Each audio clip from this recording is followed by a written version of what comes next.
نپورا. Welcome to an Asian village of Gilgit, جہاں کہانیوں نے جنم لیا اور یہی کہانیاں ہمارے آباء و اجداد سے ہوتے ہوئے ہم تک پہنچیں، اور مجھے کہانیاں سننا اور سنانا پسند ہیں۔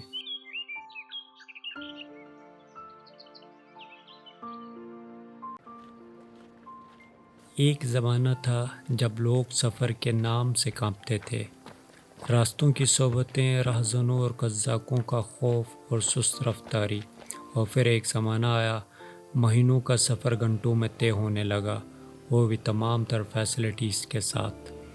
لیکن ان تمام تر فیسلٹیز کے باوجود بہت سے لوگوں میں دنیا دیکھنے کی خواہش تو پائی جاتی ہے، ان کے پاس وسائل بھی ہوتے ہیں، لیکن ہمت نہیں ہوتی۔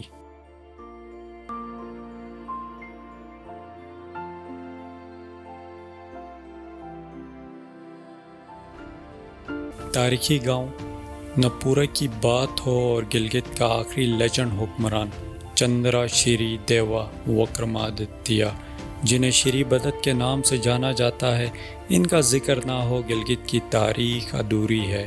شری بدت کو لیجنڈ حکمران میں نے کیوں کہا، اس کا ذکر میں آگے چل کر کروں گا۔ اس کہانی کا دوسرا رخ، جبکہ ہمیں ہمارے آباء و اجداد نے شری بدت کی کہانیاں کچھ اس طرح سنائیں۔ بسم اللہ الرحمن الرحیم۔ میں نام غلام رضا، عمر میں 100 سال۔ بسم اللہ الرحمن الرحیم۔ میرا نام غلام رضا ہے، میری عمر 100 سال ہے۔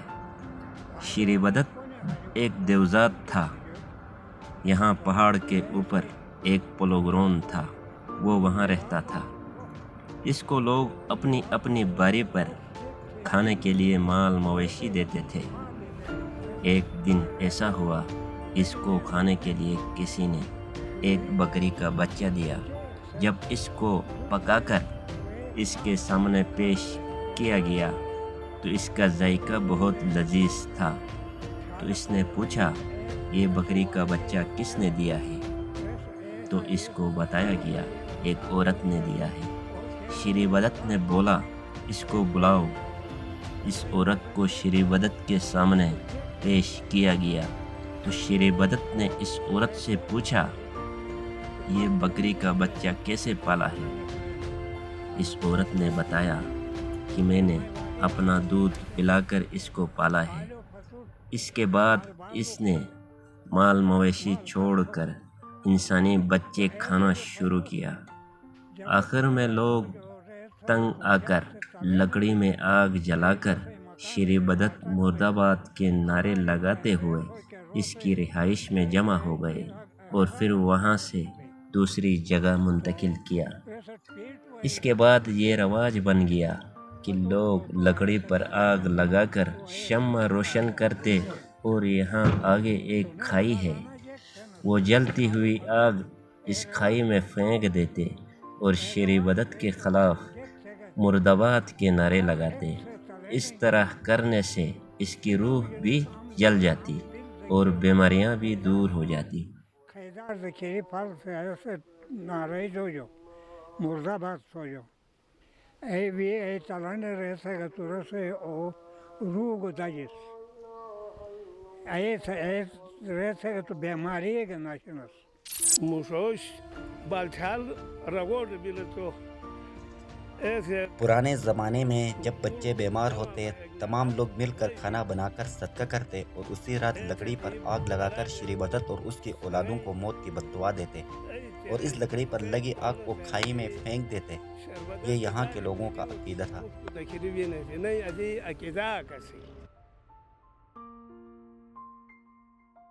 لیکن اس کا ہرگز یہ مطلب نہیں کہ آباء و اجداد سے سنی ہوئی ہر کہانی سچی ہو۔ یہاں پر یہ سوال پیدا ہوتا ہے کہ واقعی شری بدت ایک آدم خور تھا، یا پھر ایکسٹرنل ایگریشن کے لیے راستہ ہموار کرنے کے لیے محض اس کے دشمنوں کی طرف سے پھیلایا گیا ایک نفرت انگیز جھوٹا پروپیگنڈا تھا۔ لڑکے نیچے کرکٹ کھیل رہے ہیں۔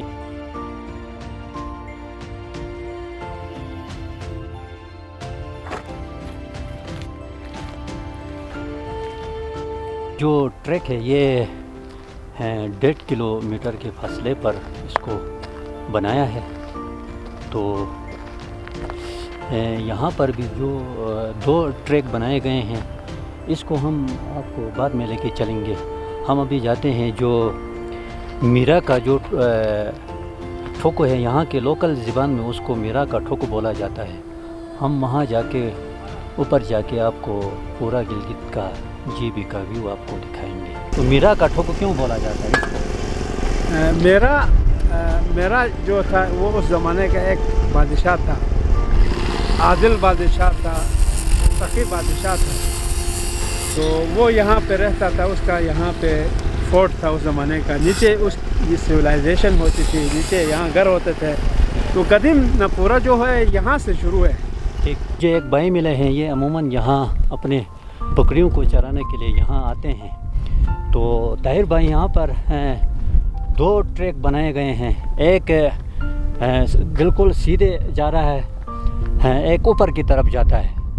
تو یہ جو ٹریک ہے سیدھے جو جا رہا ہے ٹریک، یہ کہاں جاتا ہے؟ دوسرا جو یہ ٹریک ہے یہ اوپر کی طرف جا رہا ہے.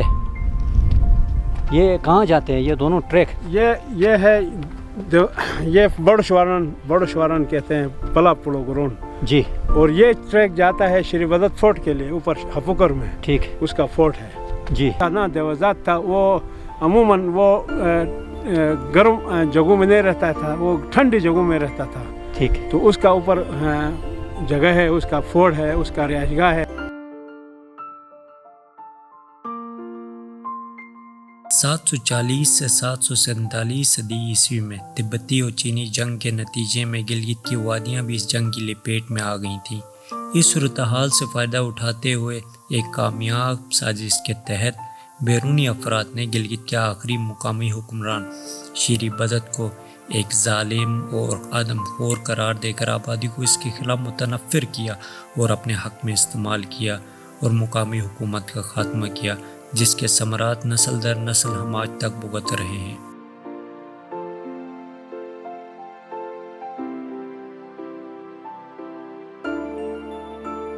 کلونیل دور حکومت میں ہر اس بات کو فراموش کرنے اور مٹانے کی کوشش کی گئی جو اس خطے کی عوام میں یونٹی اور محبت کا سبب بن سکتی تھی.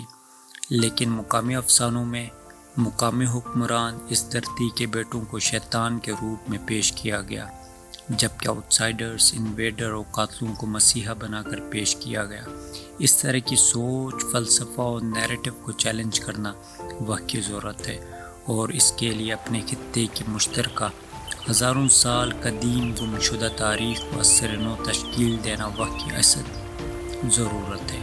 کون ڈوبے گا کسے پار اترنا ہے ظفر، کون ڈوبے گا کسے پار اترنا ہے ظفر، فیصلہ وقت کے دریا میں اتر کر ہوگا.